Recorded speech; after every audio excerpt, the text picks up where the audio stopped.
कल बाजार में फल खरीदने गया तो देखा कि एक फल की रेहड़ी की छत से एक छोटा सा बोर्ड लटक रहा था। उस पर मोटे अक्षरों में लिखा हुआ था, घर पर कोई नहीं है, मेरी बूढ़ी माँ बीमार है, मुझे थोड़ी थोड़ी देर में उन्हें खाना, दवा और टॉयलेट कराने के लिए घर जाना पड़ता है। अगर आपको जल्दी है तो अपनी मर्जी से फल तोल ले, रेट साथ ही में लिखे हैं, पैसे कोने पर गत्ते के नीचे रख दे, धन्यवाद। अगर आपके पास पैसे नहीं हो तो आप मेरी तरफ से मुफ्त ले जाना, इजाजत है। मैंने इधर उधर देखा, पास पड़े तराजू में 2 किलो सेब तोले, दर्जन भर केले लिए, बैग में डाले, प्राइस लिस्ट से कीमत देखी, पैसे निकालकर गत्ते को उठाया। वहां 100, 50 और 10-10 के नोट पड़े थे। मैंने भी पैसे उसमें रखकर उसे ढक दिया, बैग उठाया और अपने फ्लैट पर लौट आया। रात को खाना खाने के बाद हर रोज की तरह मैं और मेरा भाई टहलने के लिए निकले। मेरी नजर उसी सुबह वाली रेहड़ी पर पड़ी। करीब से देखा तो एक कमजोर सा आदमी, दाढ़ी आधी काली आधी सफेद, मैले से कुर्ते पजामे में रेहड़ी को धक्का लगाकर बस जाने ही वाला था। वो हमें देखकर मुस्कुराया और बोला, साहब फल तो खत्म हो गए। उसका नाम पूछा तो उसने बताया कि मेरा नाम सीताराम है। फिर हम सामने वाले ढाबे पर बैठ गए। चाय आई। वो कहने लगा, पिछले 3 साल से मेरी माँ बिस्तर पर है, कुछ पागल सी भी हो गई है और अब तो लकवा भी मार गया है। मेरी कोई संतान नहीं है, बीवी मर गई है, सिर्फ मैं हूँ और मेरी माँ। माँ की देखभाल करने वाला कोई नहीं है, इसलिए मुझे ही हर वक्त माँ का ख्याल रखना पड़ता है।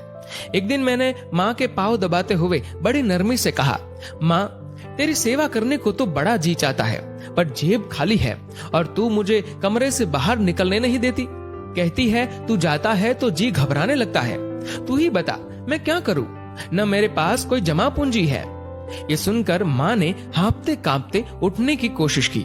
मैंने तकिए की टेक लगवाई। उन्होंने जुर्रियों वाला चेहरा उठाया, अपने कमजोर हाथों को ऊपर उठाया, मन ही मन राम जी की स्तुति की। फिर बोली, तू रेहड़ी वहीं छोड़ाया कर, हमारी किस्मत में जो होगा हमें इसी कमरे में बैठकर मिलेगा। मैंने कहा, माँ क्या बात करती हो, मैं रेहड़ी वहां छोड़ाऊंगा तो कोई चोर उचक्का सब कुछ ले जाएगा। आजकल कौन किसका लिहाज करता है और बिना मालिक के कौन फल खरीदने आएगा।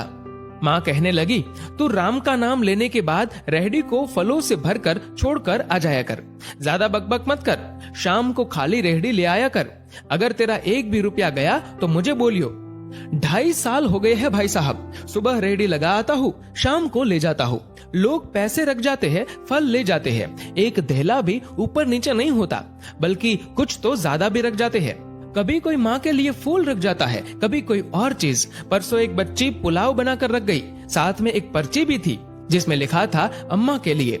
बीते हफ्ते एक डॉक्टर अपना कार्ड छोड़ गए, पीछे लिखा था माँ की तबीयत नाजुक हो तो मुझे कॉल कर लेना, मैं आ जाऊंगा।